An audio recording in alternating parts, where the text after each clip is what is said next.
안녕 친구들, 저번 시간에 조선이 대한제국으로 탈바꿈하고 자주 독립 국가를 위해 노력했던 것을 기억할 거야. 하지만 주변 나라들은 우리나라를 끊임없이 노렸어. 이번엔 조선을 사이에 놓고 러시아와 일본이 한판 붙은 거지. 러일 전쟁에서 일본이 승리를 하게 되었고 일본은 우리나라를 더 간섭하게 되었어.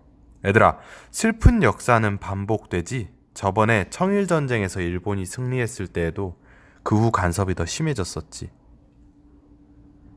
그리고 우리나라가 사라지고 일본이 우리나라 주인이 되는 슬픈 사건, 1905년 을사늑약이 체결되지. 일본의 특사 이토 히로부미가 군사들을 이끌고 덕수궁을 포위하고 우리나라에게 강제로 조약을 체결하려고 했어. 고종은 끝까지 반대하였으나 을사오적이라고 불리우는 신하 5명이 을사조약에 찬성해 서명하였지. 우리나라를 팔아먹은 장본인이지. 그렇다면 이 을사늑약의 내용은 무엇이었을까? 바로 대한제국의 외교권을 일본이 가져간다는 거야. 외교권을 빼앗기는 거, 이게 얼마나 심각한 문제냐면 한 나라의 애교권이 없다면 그 나라 맘대로 다른 나라와 교류도 할 수 없는 거고, 또 왕이 어떤 결정을 하는 게 아니라 일본이 결정을 하고 왕이 그것을 따르게 되는 거지. 한마디로 허수아비가 되는 거야. 그렇다면 이 을사늑약이 조약이 아닌 늑약이라고 부를 정도로 부당하고 잘못된 이유를 짚어보자. 첫 번째, 평화적으로 맺은 조약이 아닌 군대를 앞세운 강제 조약이었어. 두 번째, 조약 서류에 고종황제 도장이 안 찍혀져 있어. 한 나라의 왕이 동의한 게 아니야. 이건 일본 통역관이 다른 신하의 도장을 훔쳐가지고 찍었다고 해. 세 번째, 국제협약의 표준을 지키지 않았어. 좀 어려운 건데, 그러니까 이런 조약을 하려면 위임, 조인, 비준 이런 3과정을 거쳐야 되는데 하나도 이 과정을 거치지 않았어. 네 번째, 이 조약문에 공식적인 이름조차 없어. 제목이 없어. 5번째, 보관 또한 제대로 이루어져 있지 않았어.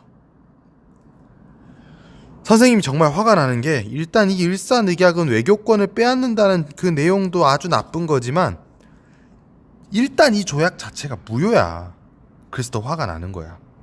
이 을사늑약 이후 고종은 이 사실을 세계에 알리려고 네덜란드 헤이그에 있는 국제회의에 신하들을 파견하였으나 성과를 거두진 못했고, 일본은 이제 자기들 마음대로 고종을 왕의 자리에서 쫓아내었고, 게다가 대한제국 한 나라의 군대도 해산시켜버리지. 나라의 비참한 상황 가운데 113쪽 민영환의 글을 보면 민영환이 을사늑약 체결에 반대해 목숨을 끊은 걸 알 수 있고, 이 밖에도 다양한 사람들이 목숨을 끊었어.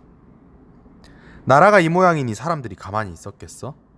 저번 시간 을미사변으로 인해 항일 의병이 일어났던 거 간단히 선생님이 설명했었어. 이때 유생들을 중심으로 을미의병이 일어났었는데, 사실 명성황후가 죽은 것도 이유가 있었지만 단발령이 이유가 되었기도 했어.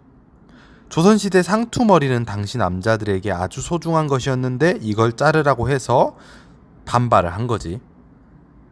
무튼 아관 파천 후 고종의 의병 해산 명령으로 의병들이 흩어졌었는데, 다시 을사늑약의 부당함에 항거하기 위해 전국 각지에서 의병들이 일어난 거야. 지도를 보면 전국의 모든 지역에서 활발히 일어난 것을 볼 수 있는데, 대부분의 의병장들은 유생 출신이나 양반 출신이었지만 이 평해라고 보이지. 이곳의 신돌석은 평민 출신 의병장으로 유명했지. 태백산 호랑이라는 별명으로도 유명한 신돌석의 의병 부대는 경상북도 영덕에서 시작해서 강원도, 충청도 일대까지 가서 일본군들을 무찔렀지. 이 상태에서 일본이 고종을 왕에서 쫓아내고 대한제국 군대를 해산시키니 의병운동은 더 타오른 거야. 게다가 대한제국에 해산된 군대가 이 의병에 합류하면서 무기도 많아지고 또 전력이 강해졌지. 일제는 거세진 의병운동을 막기 위해 많은 군사들로 탄압을 했지. 동시에 일본에 귀순하는 의병들에게 죄를 묻지 않고 받아주는 귀순법을 이용하여 의병들을 분열시켰지. 결국 많은 의병들이 죽고 이탈하였으며 남은 의병들은 만주나 연해주로 떠나게 되고 그곳에서 항일투쟁을 이어갔지. 교과서 116쪽 탐구활동. 사람들이 왜 항일의병이 되었을까? 이 글은 외국인 기자 맥켄지가 인터뷰한 내용이고 아래 사진은 의병들을 찍은 거야. 물음 첫 번째. 인물들을 보아하니 연령대나 직업이 어떻게 될까? 일반 농민, 나이 어린 소년, 전직 경찰, 군인 등일 것 같다. 두 번째. 이 사람들은 왜 항일의병이 되었을까? 일제로부터 우리나라를 지키려고 또는 대한제국의 군대가 강제 해산되어 의병에 합류했다. 써보자. 마지막으로 사진 속 인물 중 한 명이 되어 일기를 써보자. 이건 각자 쓸 수 있겠지? 선생님은 간단히 이렇게 써봤습니다. 다음 시간에는 나라를 지키기 위한 안중근 선생님의 노력을 알아볼게. 잘 가 친구들.